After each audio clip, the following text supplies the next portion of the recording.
Islamic astronomy comprises the astronomical developments made in the Islamic world, particularly during the Islamic Golden Age, and mostly written in the Arabic language. These developments mostly took place in the Middle East, Central Asia, Al-Andalus, and North Africa, and later in the Far East and India. It closely parallels the genesis of other Islamic sciences in its assimilation of foreign material and the amalgamation of the disparate elements of that material to create a science with Islamic characteristics. These included Greek, Sassanid, and Indian works in particular, which were translated and built upon. In turn, Islamic astronomy later had a significant influence on Byzantine and European astronomy as well as Chinese astronomy and Malian astronomy. A significant number of stars in the sky, such as Aldebaran, Altair and Deneb, and astronomical terms such as Al-Idade, Azimuth, and Nadir, are still referred to by their Arabic names.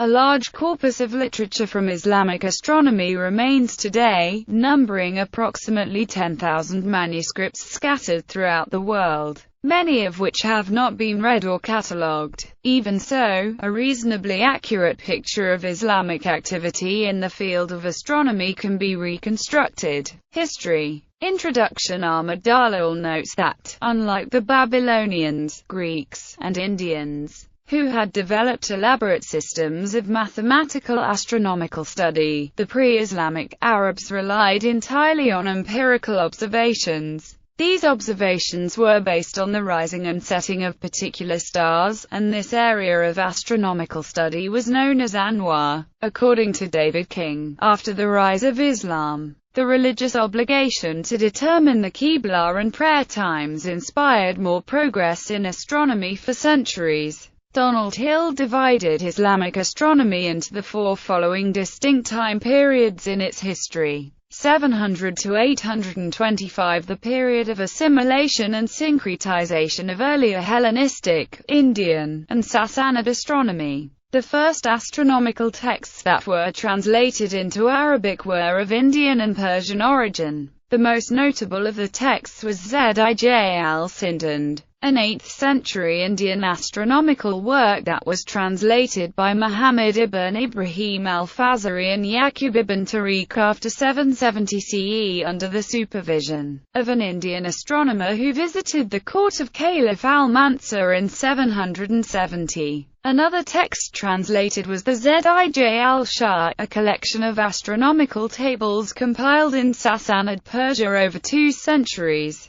Fragments of texts during this period indicate that Arabs adopted the sine function in place of the chords of arc using Greek trigonometry. 825-1025. This period of vigorous investigation, in which the superiority of the Ptolemaic system of astronomy was accepted and significant contributions made to it.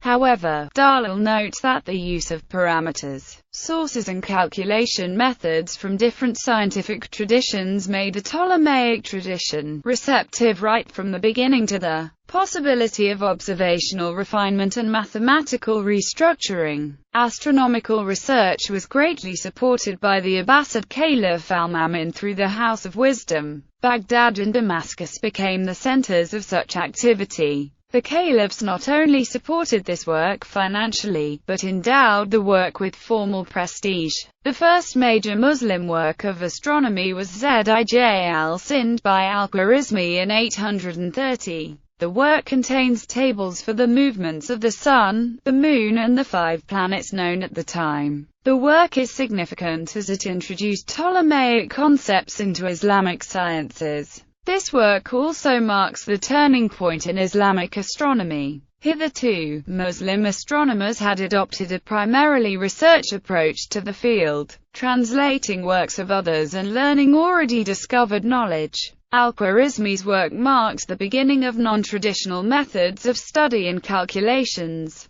In 850, Al-Farghani wrote Kitab Fihwani. The book primarily gave a summary of Ptolemaic cosmography. However, it also corrected Ptolemy based on findings of earlier Arab astronomers. Al-Farghani gave revised values for the obliquity of the ecliptic, the precessional movement of the apogees of the Sun and the Moon, and the circumference of the Earth. The book was widely circulated through the Muslim world, and even translated into Latin. 1025 to 1450, the period when a distinctive Islamic system of astronomy flourished. The period began as the Muslim astronomers began questioning the framework of the Ptolemaic system of astronomy. These criticisms, however, remained within the geocentric framework and followed Ptolemy's astronomical paradigm. One historian described their work as a reformist project, intended to consolidate Ptolemaic astronomy by bringing it into line with its own principles. Between 1025 and 1028,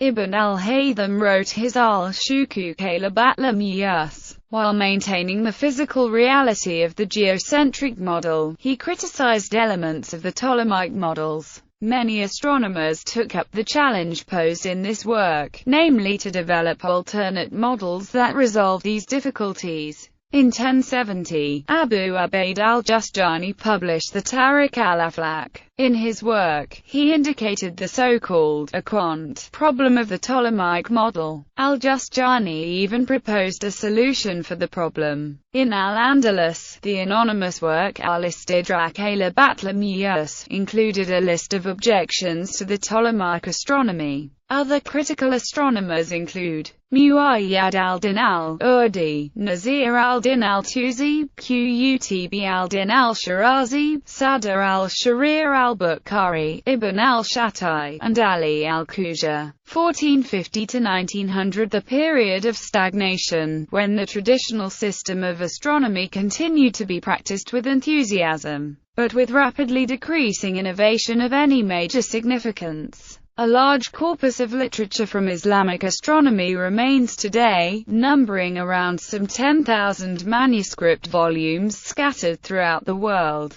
Much of this has not even been catalogued. Even so, a reasonably accurate picture of Islamic activity in the field of astronomy can be reconstructed. Influences in East Asia. China. Islamic influence on Chinese astronomy was first recorded during the Song dynasty, when a Hu Muslim astronomer named Ma Yi's introduced the concept of 7 days in a week and made other contributions. The Chinese scholar Ye Luchutsai accompanied Genghis Khan to Persia in 1210 and studied their calendar for use in the Mongol Empire. Kublai Khan brought Iranians to Beijing to construct an observatory and an institution for astronomical studies. One of these Chinese astronomers was Fu Mengqi, or Fu Mizhai. In 1267, the Persian astronomer Jamal ad-Din, who previously worked at Maraha Observatory, presented Kublai Khan with 7 Persian astronomical instruments, including a terrestrial globe and an armillary sphere, as well as an astronomical almanac, which was later known in China as the Wani Li. He was known as Jamaluddin in China, where, in 1271, he was appointed by Khan as the first director of the Islamic Observatory in Beijing, known as the Islamic Astronomical Bureau, which operated alongside the Chinese Astronomical Bureau for 4 centuries.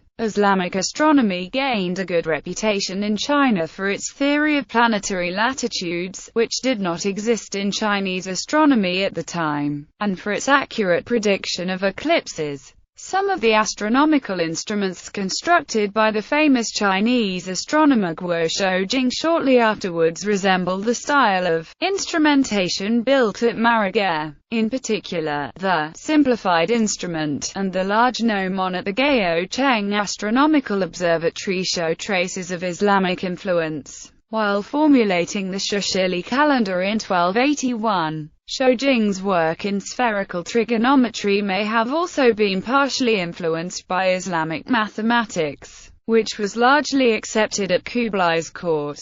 These possible influences include a pseudo-geometrical method for converting between equatorial and ecliptic coordinates, the systematic use of decimals in the underlying parameters, and the application of cubic interpolation in the calculation of the irregularity in the planetary motions. Hongwu, emperor of the Ming dynasty, in the first year of his reign, conscripted Han and non-Han astrology specialists from the astronomical institutions in Beijing of the former Mongolian Yuan to Nanjing to become officials of the newly established National Observatory. That year, the Ming government summoned for the first time the astronomical officials to come south from the upper capital of Yuan. There were 14 of them. In order to enhance accuracy in methods of observation and computation, Hongwu Emperor reinforced the adoption of parallel calendar systems, the Han and the Hui. In the following years, the Ming court appointed several Hui astrologers to hold high positions in the imperial observatory. They wrote many books on Islamic astronomy and also manufactured astronomical equipment based on the Islamic system. The translation of two important works into Chinese was completed in 1383. Zij in al-Madkhal fi Sinat ar-Kamal Nujum, Introduction to Astrology. In 1384, a Chinese astrolabe was made for observing stars based on the instructions for making multi-purpose Islamic equipment. In 1385, the apparatus was installed on a hill in northern Nanjing. Around 1384, during the Ming Dynasty, Hongwu Emperor ordered the Chinese translation and compilation of Islamic astronomical tables, a task that was carried out by the scholars Ma Xiaohai, a Muslim astronomer, and Wu Bozong, a Chinese scholar official. These tables came to be known as the Hui Lifa, which was published in China a number of times until the early 18th century. Though the Qing dynasty had officially abandoned the tradition of Chinese Islamic astronomy in 1659, the Muslim astronomer Yang Guangxian was known for his attacks on the Jesuits' astronomical sciences. Korea in the early Joseon period. The Islamic calendar served as a basis for calendar reform owing to its superior accuracy over the existing Chinese-based calendars. A Korean translation of the Hui Lifa, a text combining Chinese astronomy with Islamic astronomy works Jamal ad-Din, was studied in Korea under the Joseon dynasty during the time of Sejong in the 15th century. The tradition of Chinese Islamic astronomy survived in Korea up until the early 19th century. Observatories. The first systematic observations in Islam are reported to have taken place under the patronage of Al-Mamun. Here, and in many other private observatories from Damascus to Baghdad, meridian degrees were measured, solar parameters were established, and detailed observations of the sun, moon, and planets were undertaken. In the 10th century, the Buwayhid dynasty encouraged the undertaking of extensive works in astronomy, such as the construction of a large-scale instrument with which observations were made in the year 950. We know of this by recordings made in the Zij of astronomers such as Ibn al-Alam. The great astronomer Abd al-Rahman al-Sufi was patronized by Prince Ad-ud-Dowlah, who systematically revised Ptolemy's catalogue of stars.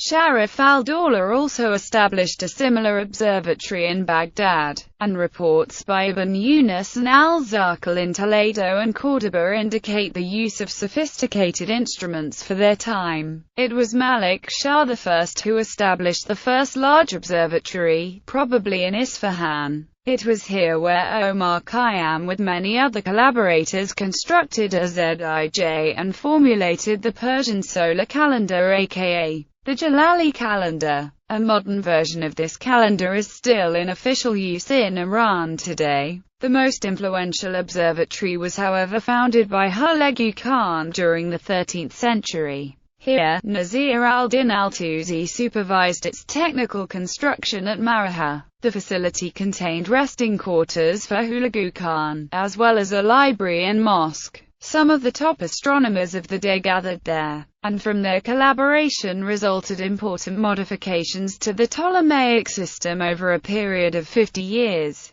In 1420, Prince Ulugh, himself an astronomer and mathematician, founded another large observatory in Samarkand, the remains of which were excavated in 1908 by Russian teams. And finally, Taqi al-Din Muhammad ibn Maruf founded a large observatory in Istanbul in 1577, which was on the same scale as those in Maraha and Samarkand. The observatory was short-lived, however, as opponents of the observatory and prognostication from the heavens prevailed, and the observatory was destroyed in 1580. Other sources give the rise of a clerical faction, which opposed or at least was indifferent to science, and specifically to the recommendation of the chief mufti of the Ottomans, as the explanation for the destruction of the observatory. Instruments. Our knowledge of the instruments used by Muslim astronomers primarily comes from two sources. First, the remaining instruments in private and museum collections today, and second, the treatises and manuscripts preserved from the Middle Ages. Muslims made many improvements to instruments already in use before their time, such as adding new scales or details. The contributions to astronomical instrumentation are abundant. Celestial globes and armillary spheres. Celestial globes were used primarily for solving problems in celestial astronomy.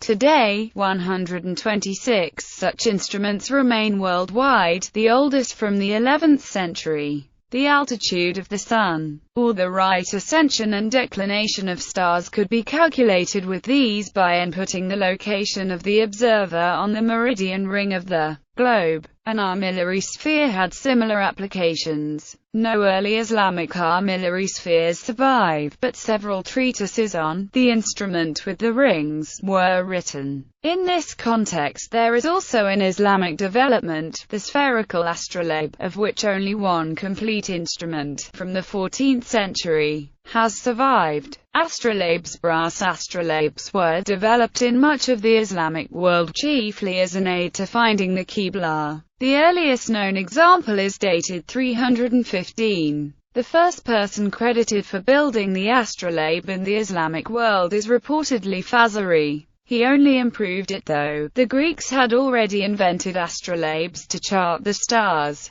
The Arabs then took it during the Abbasid dynasty and perfected it to be used to find the beginning of Ramadan, the hours of prayer, and the direction of Mecca. The instruments were used to read the rise of the sun and fixed stars. Al-Zarqali of Andalusia constructed one such instrument in which, unlike its predecessors, did not depend on the latitude of the observer, and could be used anywhere. This instrument became known in Europe as the Sophia. Sundials. Muslims made several important improvements to the theory and construction of sundials, which they inherited from their Indian and Greek predecessors. Khwarizmi made tables for these instruments which considerably shortened the time needed to make specific calculations. Sundials were frequently placed on mosques to determine the time of prayer. One of the most striking examples was built in the 14th century by the Muwaqit of the Umayyad Mosque in Damascus, Ibn al-Shatai. Quadrants. Several forms of quadrants were invented by Muslims.